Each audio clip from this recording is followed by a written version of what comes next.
Hello there, people of the internet and beyond. I am Wolf Deity and I shall eat your babies. But first, this is unfortunately post-commentary. So, I kind of, we get all of the treasure chests in the Forbidden Woods in this episode. And I shall be post-commentating with my hot chocolate. Yes, I'll be post-commentating while drinking hot chocolate. I don't know what I'm doing right now, but regardless. Yeah, this first one's got a Knight's Crest. Knight's Crests are used in a what's it called? A side quest later on. Well, basically the side quest is, hey, I need a bunch of Knight's Crests, so if you already have them, it's useful. And you get a pretty sweet reward. I'm going to be doing that probably as early as possible. But yeah, we actually, yeah, here's the second one we were missing. I think it's rupees? Yeah, it's just a red rupee, which our rupees were full anyway, but at least now you know what's in the chest. And then this third one. This third one's a bit tricky. Gotta kind of jump to get it. Gotta jump past the little, what are they, like plant tentacles? I don't know how to describe it. I think I've tried to describe it before and failed. Kill this eyeball thing, and now we have, I'm pretty sure, what is it? A sea chart. Yeah, sea chart. Treasure chart thing. Yeah, treasure chart. I thought of it like a fraction of a second before it actually popped up. But yeah, it is a treasure chart, and here we have the Tingle statue. This one's in the bottom right corner of it, and you have to blow it up like you have to do with all of the Tingle statues. So as you can see, it's just kind of going over there, and boom! As you can see, the Tingle statue, well, the treasure chest has appeared. Although, small word of warning, normal bombs will not work for the Tingle statue. And actually, as you're going around in the dungeon, if you have the Tingle tuner turned on the whole time, the whole time, it'll actually start getting messages in this specific dungeon about Tetra. So now we're gonna read this this mail letter. And basically all this letter is, I guess, it's a thank you from the Rito tribe for, saving their shit. And also, you get they explain to you the post box system. Yeah, basically if you see any wiggling post boxes, you can yes, you can boom boom boom bitty bow. I don't know what that means. I don't think you do either. I don't think anyone understands the universe. No one does understand the universe. I don't even know what I'm talking about. I don't think anyone understands what the fuck I'm talking about. But yeah, now we just get onto our little ship. Our little shippity ship. And we sail off for the seas, I suppose. Yes, the sea.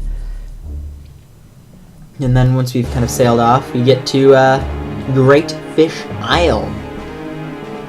Great Fish Isle it has been wrecked. I have actually tried a couple times to kind of go to Great Fish Isle without the before this cataclysmic event, but he always turns you around, so you can't actually get here before this event. So no one really knows what it looked like beforehand, and that's kind of creepy. It's kind of cool to just kind of think there's an island that no one knows what it looks like, really. And you can kind of see, you can see houses and stuff, still partially intact, but it's kind of grim, an entire town just kind of decimated. This is the only time you have to come here, I'm pretty sure at least. Actually, I think one of the charts later on. I'm going to be able to get it here, I think. I'm not sure.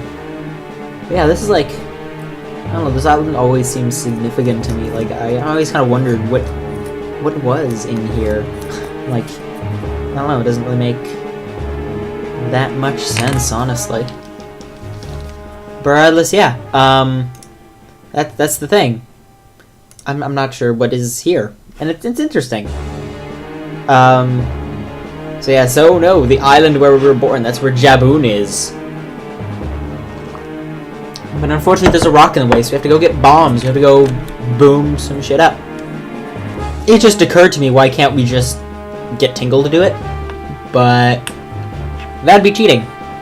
I don't know if you can get Tingle to do it, just like move the thing, just repeatedly hit B, waste all your fucking rupees opening that thing. Oh, I think if you try to solve a non-Tingle puzzle with Tingle, and like the direct, like, blow this shit up, I'm pretty sure Tingle just goes, you can't buy happiness or something like that. I'm pretty sure, at least. Not 100% sure, but pretty sure.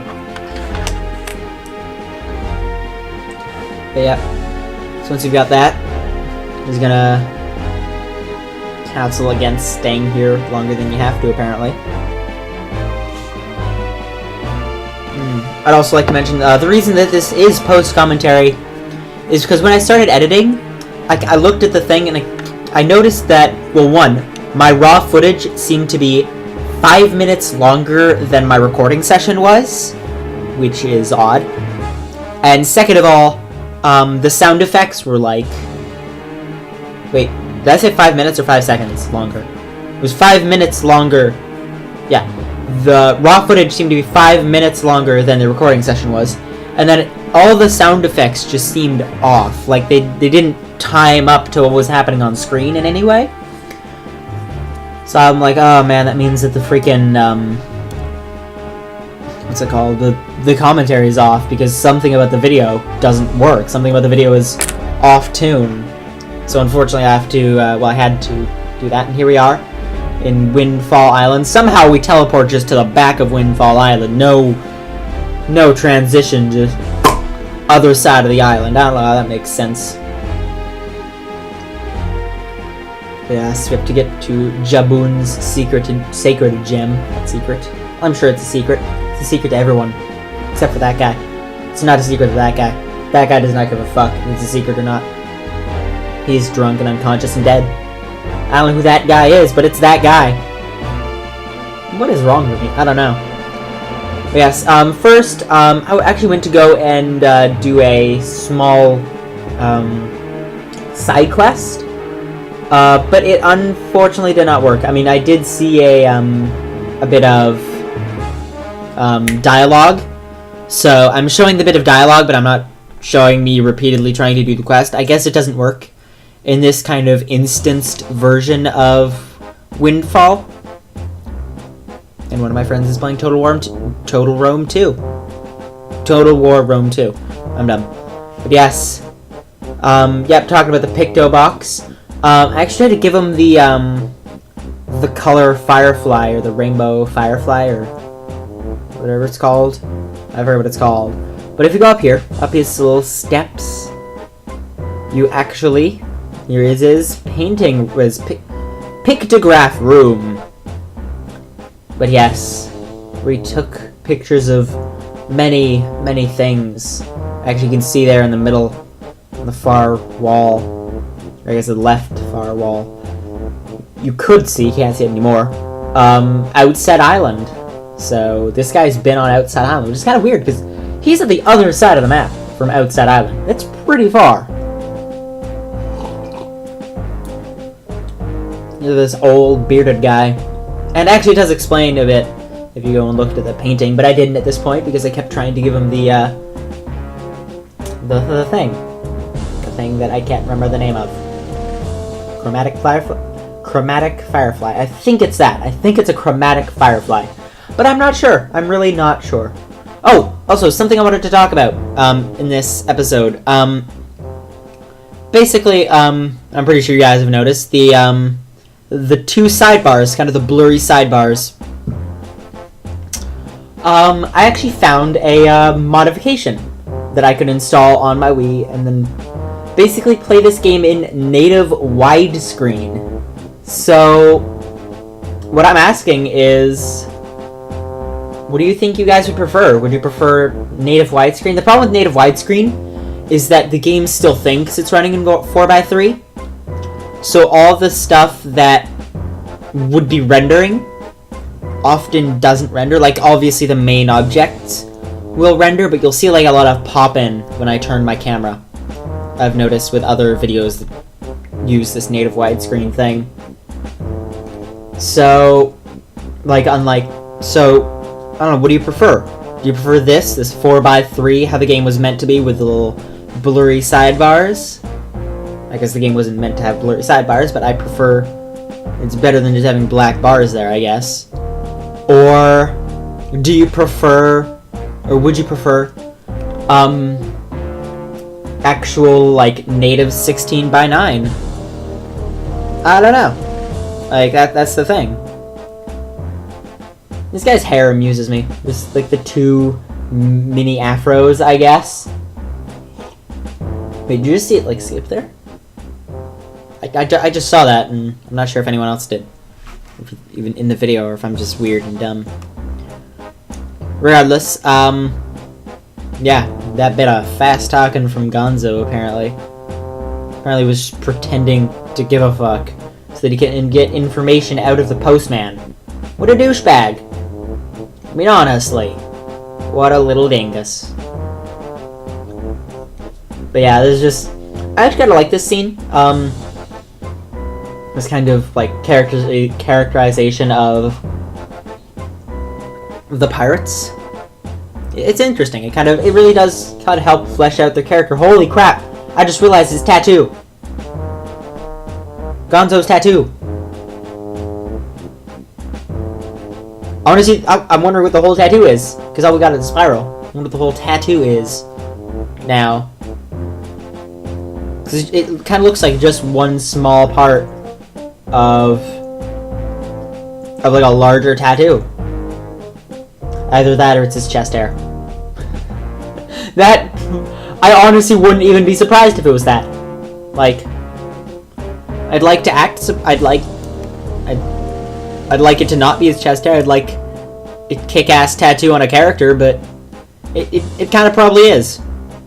It's probably no, it's probably an armpit hair. It's one singular armpit hair just swirling around. That or it's a tattoo of a French mustache that just, like, curls around his entire body. But yeah, basically they didn't want to stay in town and get drunk as shit. Because the hell else is a pirate supposed to do on land? And then get drunk as shit. But, you know, Captain Jack Sparrow, where's the rum gone? Probably in those barrels. They're not stealing bombs, they're stealing booze. That's why he was charging so much for the bombs. They're just filled with booze.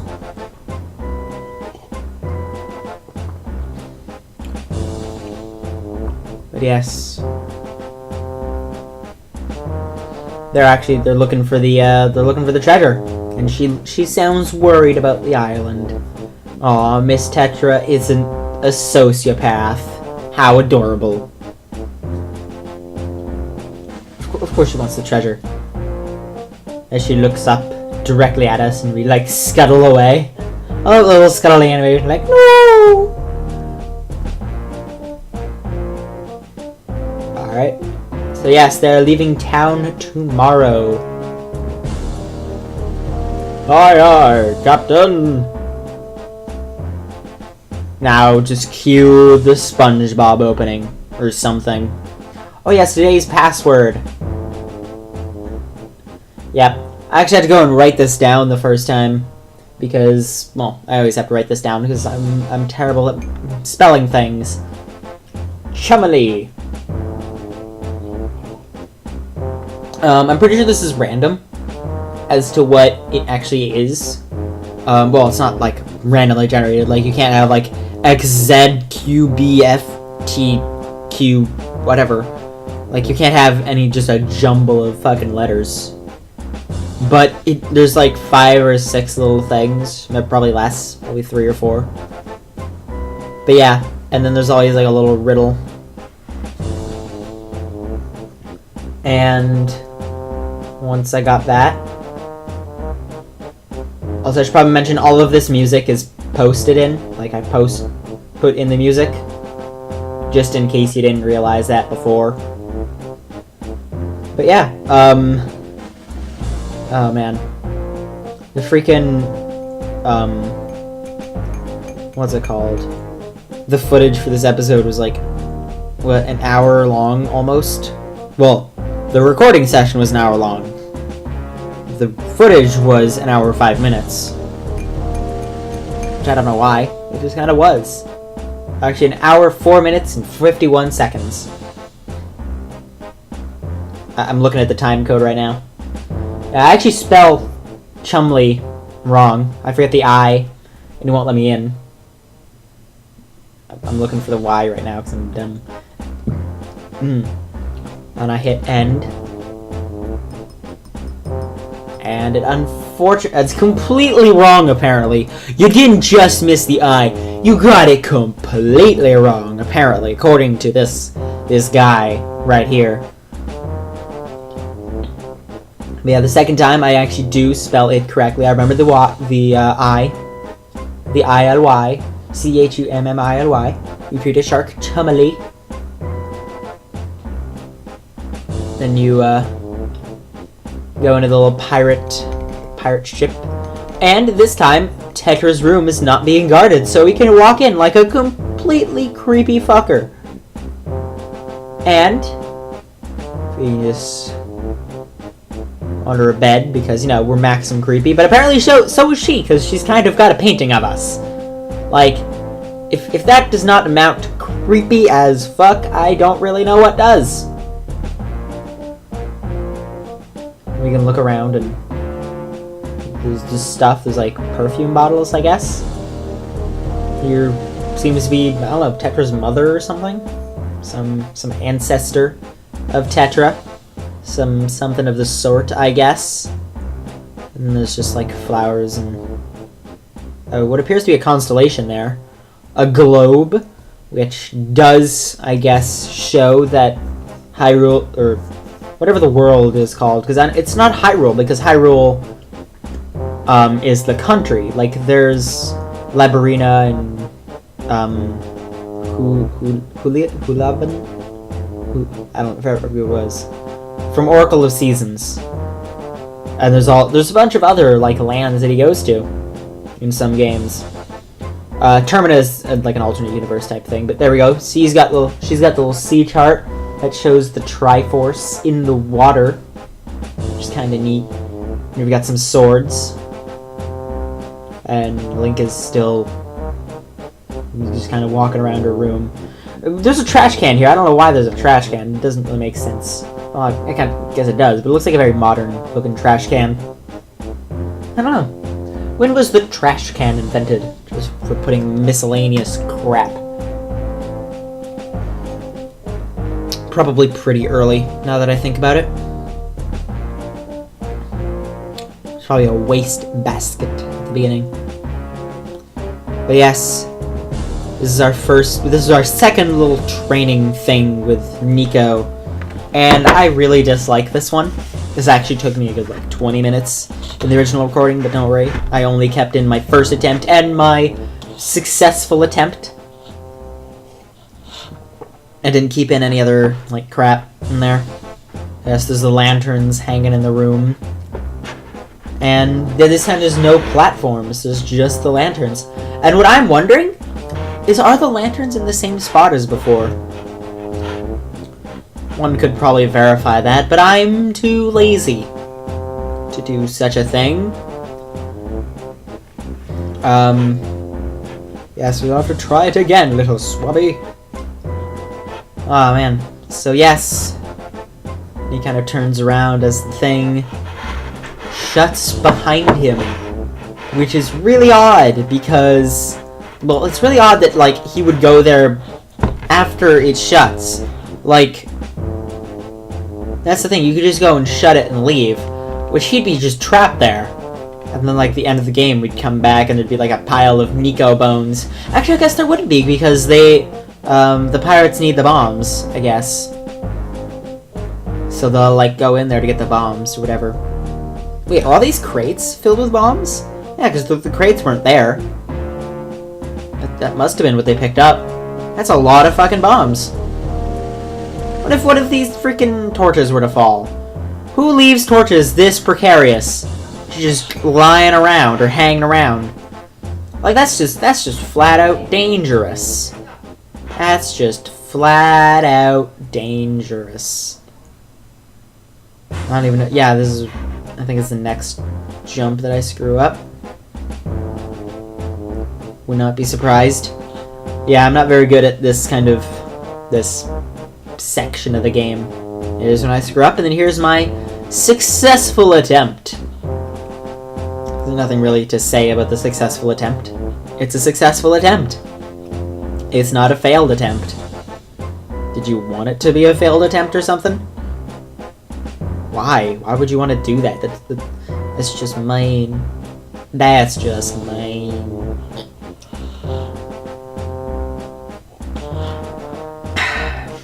Finishing up my hot chocolate as I make it to the next little thing.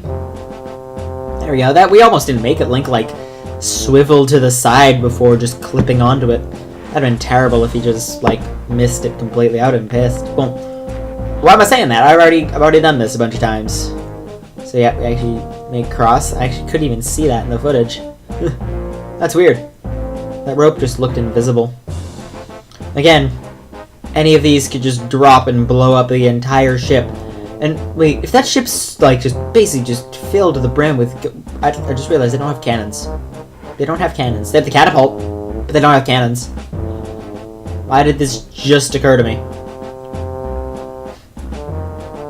Wait. He's never passed this test this quickly. Wait, that means, was the first, like, when it, like, he jumped to the end, was that after, like, a 2-hour montage of him just falling flat on his ass? Is that what happened? I don't know. So yes, we now have the bombs, a staple in any Zelda game. Is there a Zelda game without bombs? Zelda 2, probably. If that would be...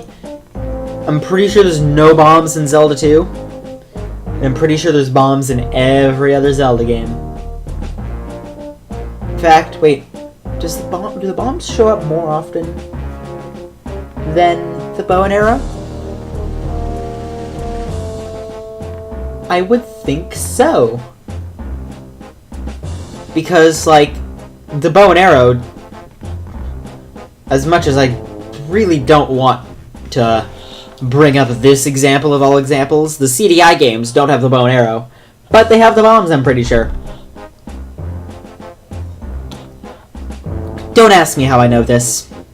I've never actually played those games. I wonder if you can play on emulator. I wonder if anyone has ever wanted to get an emulator of this fucking game, of those fucking games, or like rip the ROM. I mean, I guess there's ROMs of just utterly shit. I mean, you can find ROMs of Superman 64, so obviously there must be ROMs of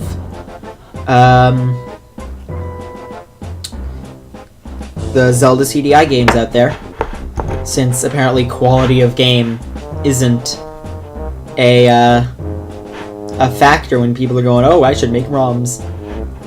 But yes, you can actually climb you always have to climb this damn thing. I should have just enclosed Nico right before I left. That'd have been amusing.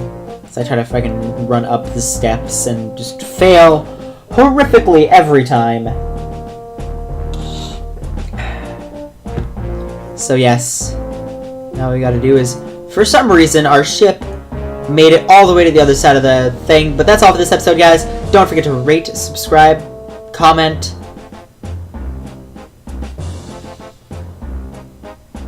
or I shall eat your babies.